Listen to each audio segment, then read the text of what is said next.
আবার কাবা ভাঙতে এলে পাঠাওয়া বাবিল, দাও খোদা দাও আমায় আবার উমার দারাজ দিল। সুবহানাল্লাহ বলেন।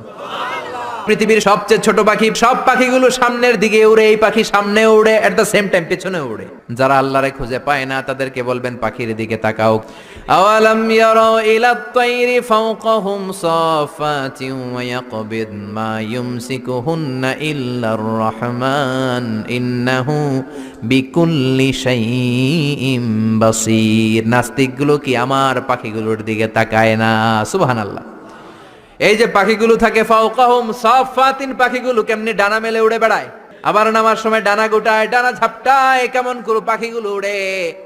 শূন্যের মধ্যে পাখিগুলো কেমন করে উড়ন্ত থাকে, এই পাখিগুলোরে শূন্যে ধরে রাখলো কে? কেউ ওদেরকে শিখায় নাই, শিখিয়েছে আল্লাহ। আল্লাহ বললেন পাখির দিকে তাকাও। আওয়ালাম ইয়ারাউ ইলাত তায়র, কারণ পাখির মধ্যে নিদর্শন আছে না নাই? পাখি নিয়ে গবেষণা করলে পাখির রব আল্লাহরে খুঁজে পাওয়া যাবে। এজন্য কোরআনের অনেক জায়গায় আল্লাহ পাখির কথা বললেন, ওয়া আরসালা আলাইহিম তায়রান আবাবিল। আবাবিল পাখি দিয়ে আল্লাহ আব্রাহারে শেষ করলেন। এরপর সাইয়েদনা সুলাইমান আলাইহিস সালামের একটা পাখি ছিল, নাম কি? হুদহুদ। ওইটার জুমিং পাওয়ার এত বেশি ছিল পাখিটার চোখে, সাইয়েদনা সুলাইমানের সিংহাসনও চড়তো, পাখিটাও চড়তো। আর কত নিচে সুমিষ্ট পানি আছে, এত উপর থেকে ওটা দেখে দেখে বলে যেতে পারতো। Be a part of our vision. Do listen and share the khair.